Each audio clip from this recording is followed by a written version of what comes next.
I bought this 48 watercolor set from Essee in 2023. It is the Earth and Essence set, and it looks like they sent me an extra color too, so that's wonderful. I'll give that a try. Today I'm going to swatch out the colors, and then let's review them at the end and see what we think. Oh, and I wanted to mention too how beautiful these ash wood boxes are that they come in. They close with magnets, and there's a space in the center for a travel brush. So they would make a really beautiful little travel set. If you wanted to just take maybe 12 colors with you, you could use one of them. And they also have little notches in the side where you can rest your watercolor brush and it won't roll off. However, as beautiful as the boxes are, I don't think they're going to work for me in a studio setting, so I'm going to transfer them into this metal palette box. That way I have them closer together, and if I did want to travel, I can take them all with me and not just a few of them.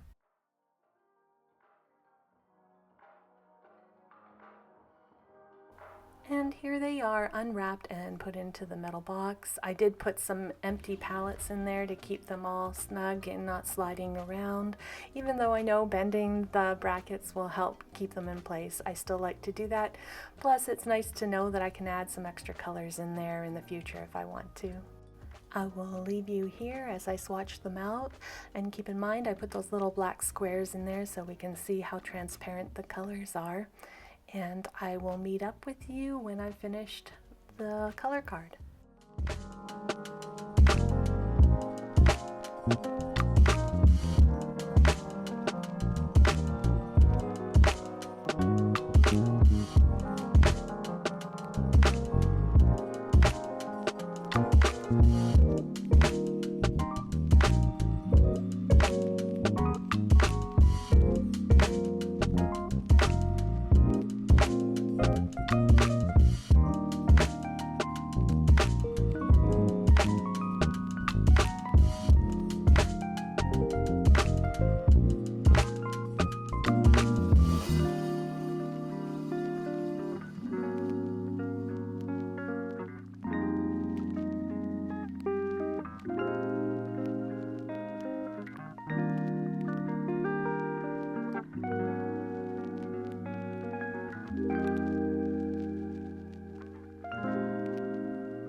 They have now dried, and my first impressions of these watercolors is very good. I find them very easy to re-wet. They do feel pigment rich, so I'm not really scrubbing away to get a lot of color. I do find they dry a little bit lighter than their intensity, I guess, softens a little bit from when they're wet to when they're dry, but still, like, if you look at some of these colors like Carmine Pure, that is a very brilliant color. There are some colors that stand out to me, like the turquoise and the carmine, and I really like the ultramarine green. That's gorgeous. They also included the scarlet red, so we'll give that a try as well. So the three primaries I decided to mix are lemon yellow, Carmine Pure, and blue Ercolano. I hope I'm saying that right.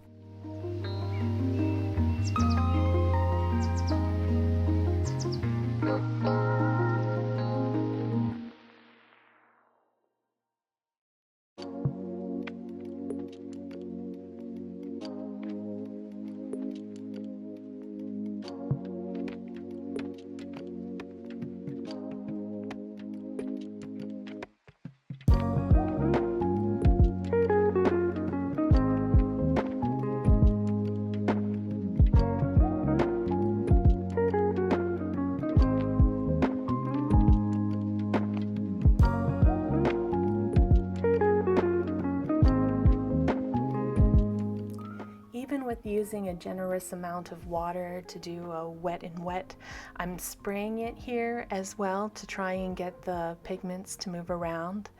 They do move, but they move very slowly, and it's a bit of an effort for the mixing. I'm not sure if it's the type of binder that they're using that causes that, and if you're an artist who really likes to have a lot of control over your pigment, you would really appreciate these paints, I think. But you can see that I'm adding more pigment here and manually pushing it around to try and see what kind of violet that I can get. The purple is very soft and pretty, and it actually comes out a little bit more visible in the dried product. In the wet, I don't see it as much, and that green you can kind of see on the left hand side there between the lemon yellow and the blue. It's very, very, very pretty.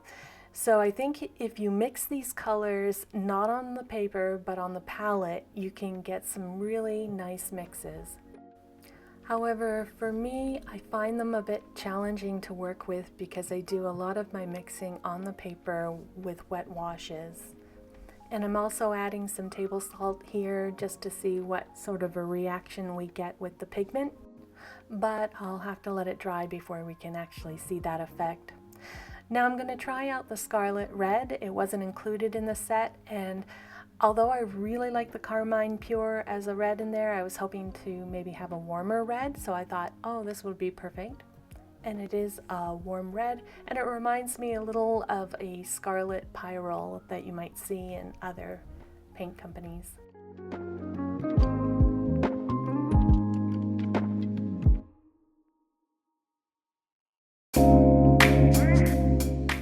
And as one final mix, I thought I'd try mixing the ultramarine green with the emerald, because I just thought they were such pretty colors and I was curious to see how they would blend together. And that's what they look like in the lower right hand corner. And now I will let them dry and we'll see how they all turn out. And it looks like the colors soften when they're dry, so they're not quite as intense. I imagine you'd have to do several layers if you wanted to have really strong colors. But that's okay if you're a watercolor artist that likes to build up with layers. And as you can see, the table salt did react mainly in the blue, a little bit in the carmine, but not so much in the yellow, although there was a little bit of it there. It's not a technique that every artist uses, and also it's not uncommon for different paints from the same manufacturer to react differently to table salt. Overall, I find the quality of the paints to be very good. They are easy to re-wet and to work with. They have a slower flow than some other watercolor paints that I've worked with. They have a good mix of transparent, semi-transparent, and granulating. And I noticed that two of the colors that I have in mine, cadmium yellow and slate black, are now yellow warm and lunar black in the current 48 color set. I tested the colors out in the painting for the flowers and the leaves, and I found some challenges with getting the colors to where I wanted them. This palette includes 4 black colors, and I don't know that that's helpful for me. And then it also has greens that are on the semi-transparent side, and I really prefer transparent greens, so this set isn't really going to work for me. I'm going to have to let it go. It'll be in my Destash shop on my website if you're interested. I'll put a link down below. Thanks for watching, and I hope this video has been informative.